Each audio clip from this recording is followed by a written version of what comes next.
YouTube channel. Love as you call it, Martin is my name, and I am a lifestyle blogger, content creator, and entrepreneur. Also, international student because that's kind of like most of the content I make here on YouTube. But it's been a while since we last did some school content. I've been doing some get ready with me's and all that. So we're gonna get back into some international student content, and today we're gonna be speaking about your mental health, how you're gonna stay afloat.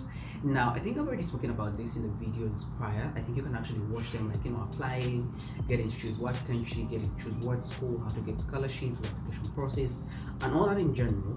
But then I'm gonna speak about one thing that usually we skip. Now, there are very various reasons as to why you opted or you're opting to apply to school abroad. For many people it's because they want to see the world, they stay here, and they've envisioned with various different opportunities in that country they want to go study to, or they're running away from it. Like it's a lot, you understand?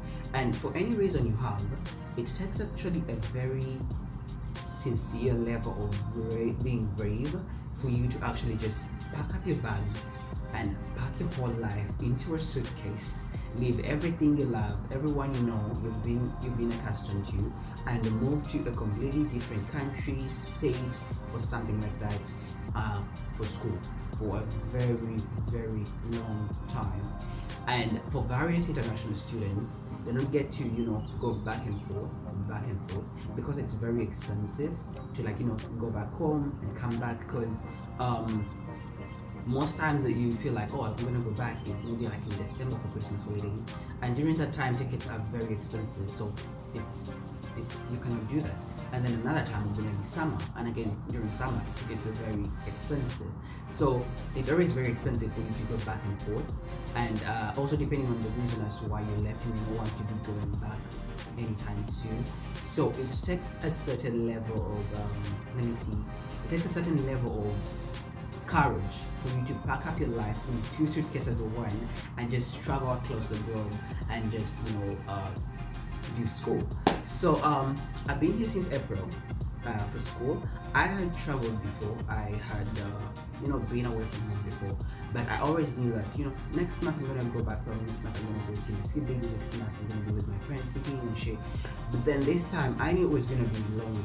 Yeah, I'm gonna be here for like about 2 years before I get to go back home, because I'm gonna be paying for my own ticket, so it's expensive, and I still have things I want to do with my money. So depending on how quick I save up, that's when I get to go back home. But when I was leaving, it did not dawn on me. Okay, it did, but I was just like, I did not think about it so much until when I was on the plane. I think it was in Brussels, and then we were having like a layover in Brussels, and then I just sat and I looked all around me, and I didn't know anyone, right?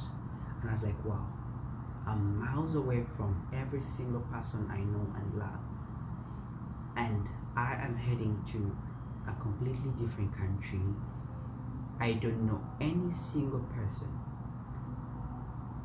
Wow, wow. And then for the remaining part of the journey, I remember I was so quiet, and I was thinking about it, and I was kind of sad. I was not really sad, but I was just I was just really thinking deeply about it. And for most people, they don't speak about it because the people you usually leave usually think, it's not just thinking, but it's kind of they feel like you have made it, because very many people would love the opportunity to study abroad, and it's such a big deal, so they feel like, oh my god, you're doing it, you're amazing, you must be having fun.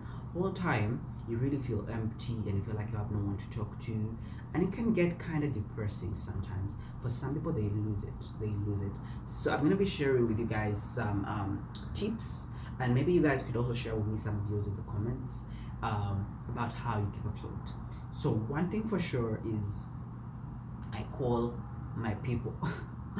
I will call my friends, and we shall speak on phone for hours. I don't care if it's in the night or it's during the day. I'm gonna call, because everyone I feel like I need to speak to someone and I don't do it, I lose my mind, because I'm gonna feel lonely. I already feel lonely physically, but mentally I don't want to feel lonely. I want to feel like if I want to speak to someone, I can actually get to speak to someone. So I call my friends. I think the only limiting factor about that is my siblings, because sometimes they're at school and I really love to speak to them on a daily basis. So I can only do that when they're on holiday. And then when they go back to school, I'm just like, oh my god, I cannot do that. So call your friends, call your family, tell them I'm going to be calling you, tell them to call you as well, because phones work both ways, you understand. If I'm always the one calling, I'm going to kind of like think maybe I'm bothering you at a certain point. So tell them to call you when things are exciting are happening, because my friends are always calling. I could actually be recording this video and someone's going to call in any minute, you know. So tell them to call you. Like anything happens, my friends are calling. Like this happened, they're gonna call me, they're gonna let me know. Something happens in my life, I'm gonna call them, I'm gonna let them know. So we always have that thing. And even if I'm physically like not with them, mentally we are together in that sense. So another thing I usually do is I write. Now I know you're gonna be like, what do you mean you write? I don't write novels. I'm not that talented. I don't have that much wording and that much style, though I did literature and I love to read. But I write, I journal. I realized that the moment you feel something and you don't let it out, it keeps building in you. It keeps building until there is no space left in you, and then it's gonna come out with too much pressure. It's gonna come out the wrong way. When you were sad, when you were alone, when you were hurting, when you're going through all these things, and you don't speak about it, you don't act on it, it keeps on piling, and you think you're good, you're like, I let it go, but it's still in there somewhere. So one small thing is going to happen to you and you're going to lose your mind. You know, you're going to go off and everyone's going to be like, what's wrong, what is happening? It's just such minor coincidence. Whole time you've been piling up thoughts and anger and, you know, imaginations and stuff like that. So everyone, I feel like something is not making sense in my mind, I just go into my diary, my journal, and I write.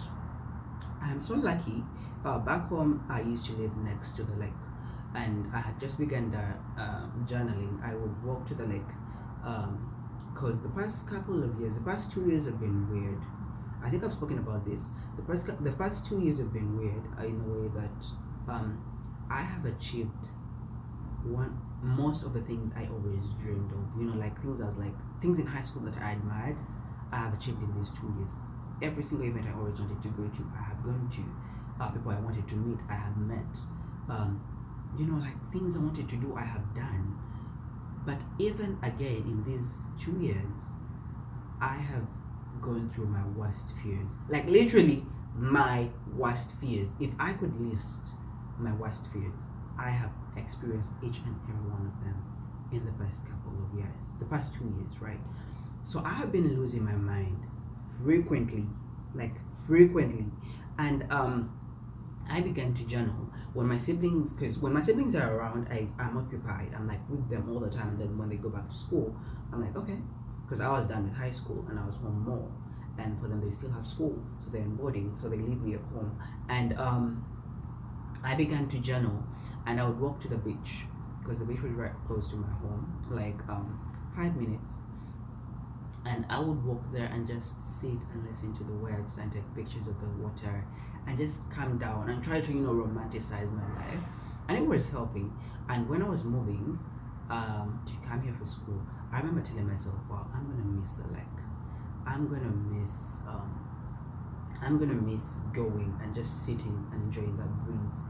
Luckily enough, I live right close to the lake, even right now, where I'm studying and where I'm living. I'm like, wow, this is so amazing. So I still get to go to the lake and, you know, journal and write.